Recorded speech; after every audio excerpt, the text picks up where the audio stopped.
ഇത് ക്യുസെറ ഖോയ് എന്ന പഴയകാലത്തെ ഒരു CDMA ഫ്ലിപ്പ് ഫോൺ ആണ്. 2000ന്റെ തുടക്കത്തിൽ പുറത്തിറങ്ങിയ ഈ ഫോൺ അന്നത്തെ ടെക്നോളജി കൊണ്ട് ലോകത്തെ വളരെ പ്രത്യേകമായ ഒരു ഫോൺ തന്നെയായിരുന്നു.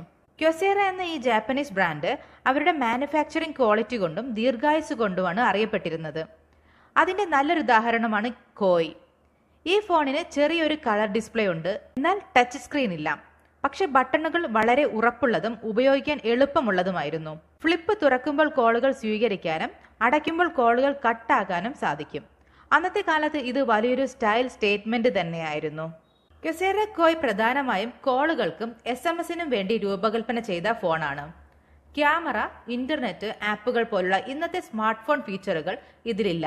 എങ്കിലും ഇതിന്റെ ബാറ്ററി ബാക്കപ്പ് വളരെ നല്ലതായിരുന്നു.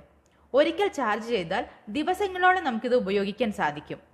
CDMA നെറ്റ്വർക്കിലാണ് ഇത് പ്രവർത്തിച്ചിരുന്നത്. അതിനാൽ ഇന്ത്യയിൽ ഇത് വളരെ അപൂർവമായി മാത്രം കണ്ടിരുന്നുള്ളൂ. ഫോൺ ബോഡി കട്ടിയുള്ള പ്ലാസ്റ്റിക് കൊണ്ടാണ് നിർമ്മിച്ചിരുന്നത്. അതുകൊണ്ട് തന്നെ ചെറിയ വീഴ്ചകളെ ചെറുക്കാനൊക്കെ ഇതിന് നല്ല രീതിയിൽ സാധിക്കുമായിരുന്നു. ഇന്നത്തെ കാലത്ത് ക്യുസെറ ഖോയ് ഒരു കളക്ടേഴ്സ് ഫോണായി മാറിയിരിക്കുകയാണ്. പഴയ മൊബൈൽ ഫോണുകളുടെ ചരിത്രം പറയുമ്പോൾ ഫോൺ എന്നത് ശരിക്കും ഫോൺ മാത്രമായിരുന്നൊരു കാലം നമ്മെ ഓർമ്മിപ്പിക്കുന്ന ഒരു മോഡലാണ് ഇത്.